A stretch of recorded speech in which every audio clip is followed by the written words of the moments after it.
Say the word cheesesteak to people, and you tend to get certain reactions. Eyes light up, heads nod, and smiles form, big smiles. The rhythmic chop-chop of the spatula, that thick aroma of onions grilling, the buzz of friends and strangers, even rivals, conversation flowing and mouths watering. The anticipation of rich flavors is clear, but cheesesteaks are more than simply something tasty that you eat. A cheesesteak is an experience, a happening. Part ritual, part social stimulant, part sensory celebration. Yeah, it's delicious, but it's also fun, moving. It transcends backgrounds and generations. By popular definition, a sandwich is food, typically with layered meats, cheeses, veggies, and spreads, housed inside bread for easy handling and eating. So sure, taken literally, a cheesesteak is a sandwich. But calling a cheesesteak a sandwich is like saying the Venus de Milo is just a statue, or the you-know-what is just a game. Sure, a cheesesteak checks many of those boxes, but this is simply not in the same league as a PB&J or a BLT, or even a burger. A cheesesteak is the ultimate work hard, play hard, late night, tailgate, guilty pleasure, best buds indulgence. The classic cheesesteak, thinly sliced ribeye, gooey cheese, soft and sweet browned onions, all cradled in a fresh long roll.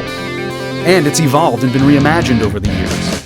Fancier cuts of beef, chicken, seeded rolls, sharp cheeses, cheesesteak hoagies, mushrooms and peppers, marinara and mozzarella, sriracha ketchup, on pizza and in omelets, and on and on. In fact, in some places the spin is downright decadent. Wagyu beef, foie gras, truffle cheese whiz, paired with champagne? But how did we get here? Where and when did this majestic culinary creation come from? Some say cookbooks offered beefsteak sandwiches as far back as the 1800s. But the cheesesteak as we know and love it traces back to the 1930s when South Philly hot dog stand owner Pat Oliveri made his living serving local workers and residents near the city's famed open-air Italian market. As legend has it, tired of his own franks and fish cakes, Pat one day gets a hankering for something different to eat. He asks his younger brother Harry to go get scraps of meat from the butcher down the street. Hungrier for lunch than he is for innovation or fame and fortune, Pat frizzles the beef and puts it on a hot dog roll. Simple. But the unfamiliar aromas of fried steak and onions teases the city blocks and lines of patrons. One customer, a local cab driver, requests a taste, so he and Pat end up sharing the world's first Philly steak. Word spreads fast, and the Oliveri brothers soon ditch their dogs and go all in on steak sandwiches. Nearly 90 years later, Pat's King of Steaks is one of the most iconic food establishments of any kind anywhere in the world. Despite its growing popularity, the Philly steak didn't become a Philly cheesesteak until roughly a decade later when cocky Joe Lorenzo, a manager at a second Pat's location, decided to add some sliced provolone. This marked the first known appearance of cheese on the Philly steak sandwich. Fast forward another decade or so and we get the introduction of liquid cheese whiz. Kraft's processed sauce, which has become the de facto standard for many cheesesteak connoisseurs over the years, became a hit among the increasing number of steak shops because of how fast and easy it was to slather onto an open steak. In the 60s, a feisty new challenger took the city of brotherly love by storm. Preceding Rocky Balboa by a decade, second-generation restaurateur Joey Vento opened Geno's Steaks at the same notorious South Philly intersection as Pat's.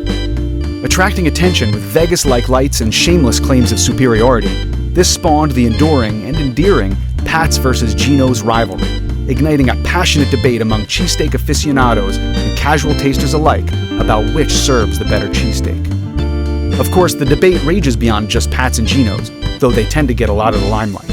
A third iconic steak joint raised its game in 1976. Jim's Steaks opened its famous South Street doors during America's bicentennial, continuing to earn raves among critics and customers and challenging the pair on Passyunk for the cheesesteak crown. As more restaurants began capitalizing on the craze, cheesesteak lovers were soon able to cook up their favorite feast at home, too. Steak-'em frozen steaks hit the consumer market in the mid-70s as a new wave of innovation was just starting to heat up. Through the 80s and 90s and into the new millennium, the cheesesteak's upward trend inspired greater popularity, reach, and creativity. From chicken cheesesteaks to egg rolls and sliders to Philly cheesesteak pizza. From special ethnic and dietary products to global Philly steak suppliers and eateries. Even world records and cheesesteak festivals. After nearly 90 years, there are more ways than ever to cure your carnivorous craving. The Philly cheesesteak has earned its legendary status, from humble beginnings to worldwide sensation. Born and raised in a spirited and gritty town with a pretty rich history of its own, the Philly cheesesteak has surpassed its lunch and dinner brethren to become a cultural obsession.